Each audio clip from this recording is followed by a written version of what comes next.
You guys have seen my videos, right? If you haven't, go watch them. I don't know why you're watching this without watching my stuff. That's weird. Don't do that. But you've seen my videos, especially the ones where I'm talking about how weird gamers have become, or I guess how much weirder they have gotten. And I use the word they because they're not like us. I'm not those guys. Those I would say gamers derogatory. Okay, that's what they are. They've become these weird, soft little babies that need the entire world to be their own little safe space. And by safe space, I mean a haven for bigotry, racism, all the awful stuff. There's a game that's come out, I've talked about a little bit, called Expedition 33. And that game is a banger. I have not beaten the game. I cannot speak on this with full authority, but from what I could tell, there are no people of color as the main cast members of this game, which is fine. I love the game. I think it's game of the year, honestly, or at least one of. It's fucking amazing. I've talked about it before. It's really good. It's not stopping me from playing the game. Like I've always said, stuff like that doesn't stop me from playing a game. It'd be nice to, of course, see more and more and more diversity on screen, like racial diversity, but that won't stop me from playing a good game if it's a good game. That's the same sort of rhetoric those anti-woke people also try to say, right? Like, it shouldn't matter, the race shouldn't matter, the gender shouldn't matter, as long as the game is good. Then you see those people make posts like this, where they go out of their way to find something woke about the game just so they can, perpetuate the bullshit culture war. And of course, this is George Torch, the guy who sucks. He's always does this. But I don't want to focus solely on him.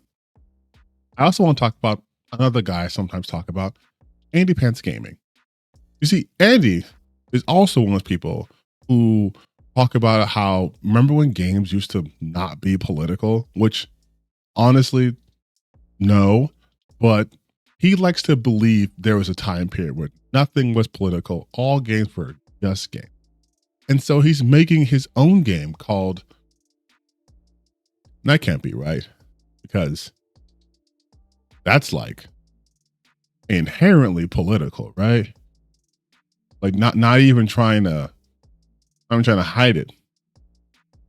He's equating LGBTQ to Nazis. Yeah, I would say that's a little political. Weird though. It's weird how the guy who said, remember when games weren't political, makes his own game and makes it extremely political. It's almost as if they're okay with politics as long as it's those that line with their, political ideology. They're fine with the game that paints, again, queer people, most likely trans people, as enemies, as pedos, as degenerates that you have to inevitably destroy, which I'm assuming is going to happen in this game. They're fine with that. They're fine with trans people and queer people in games so as long as they're enemies. And the heroes are straight white guys who have wives and with children.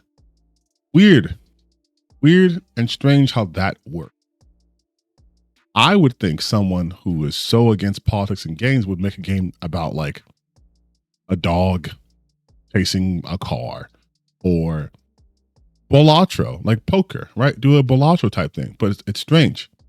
It's like these guys don't really mean that, kind of like how like George was going out of his way to find out the racial demographic of the NPCs in the beginning of the game, which doesn't matter. But it does matter. It matters to these people. Race and gender and racial backgrounds and like religious backgrounds matter more to them than me. Again, I can play games without having to inject my personal politics into all of them, right? With a few exceptions, like I didn't play that No Mercy game. But I can play these games. Like I've said before, I will play Stellar Blade when it comes on PC. I am at this point only a PC gamer. I am playing Expedition 33, a game that has no one who looks like me in the game, and yet I'm obsessed with it. But these guys can't even play games that are good unless there's white people as the majority. They have to create games to fulfill their fantasies of what attacking queer people. But it's not political, you guys, because politics are bad.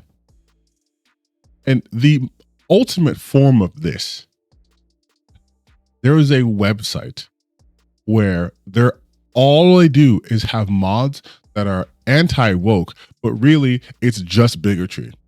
Like you're seeing right now on the screen, these are the mods.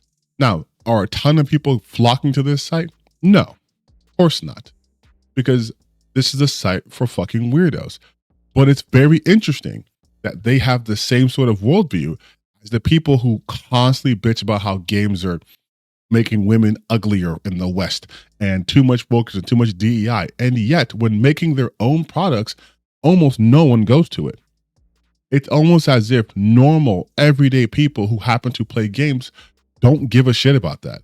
They're actually not babies and can, play a game that has type 1 and type 2 or type A or type B instead of male or female, because again, they can identify things without needing to be explicitly told. Once again,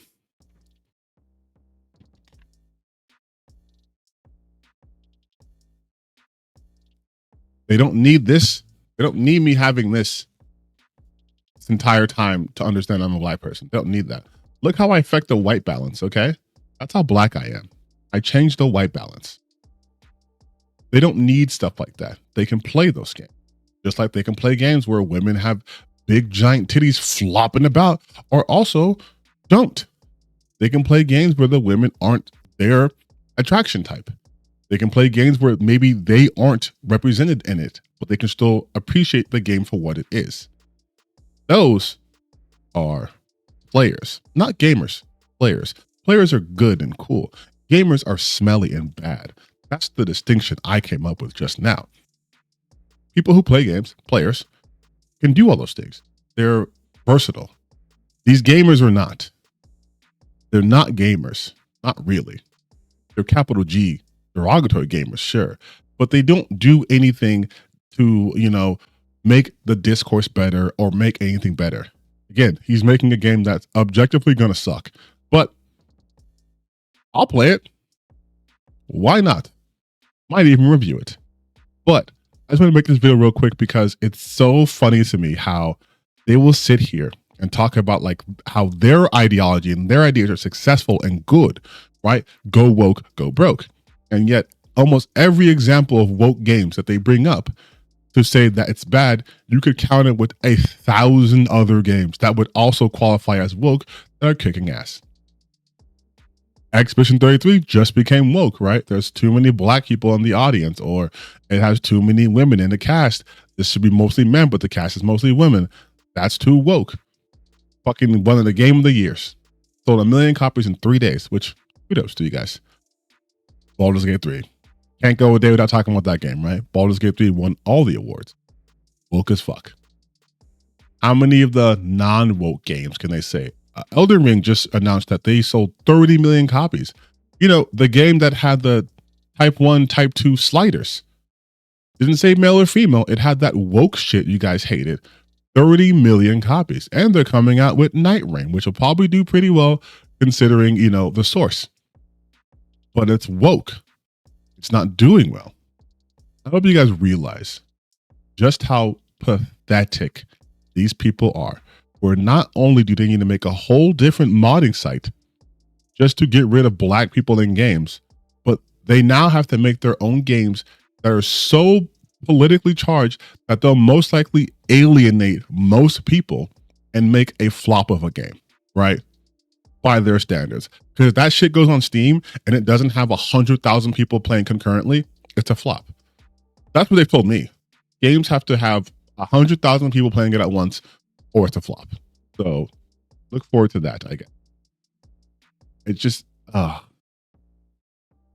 have you made it this far in the world where a hobby like video games has become your battleground, your ideological battleground, where you can't even enjoy a great game because the NPC racial makeup is skewing a little bit too high in the dark direction? Mind you, you can skip most of that shit and go straight to the end of that part. I didn't just like to play games and enjoy it, but to sit there and count the amount of black people in an audience, like, you guys have to understand all this woke shit, like anti-woke shit, is racism. It's racism, and a lot of it is pedophilia. There's people who are trying to say that Mael, who's in the game, who's 16 years old, that's the hot girl. That's the one they want. Not Loon, who's, oh my God, or CL, or anyone. Nope. They want the 16-year-old. These are the same people who were saying that the West is getting too ugly in their games and they're not hot enough. Pedophiles. It's pedophiles and racists. That's the majority of the anti-woke group. People want to know why there's woke shit in games? It's because fucking losers like that, if left to their own devices, if they got what they wanted, we would be getting games literally made for pedophile losers. Just think about that next time you see someone talk about why this game character isn't hot enough, and then see who they think is hot. Remember when they were mad that Tifa got censored in a flashback? And in the flashback, she was underage, and they got mad about that. These people are creep ass pedophiles, and I don't know how else to put that. They're creepy ass pedophiles, and they are bereft of originality or creativity. Wow, making a video game, how you're gonna go against the woke? Oh, I wonder what hits are gonna be. Oh, you're using that one joke, the pronouns joke, man. What a treat this game will be.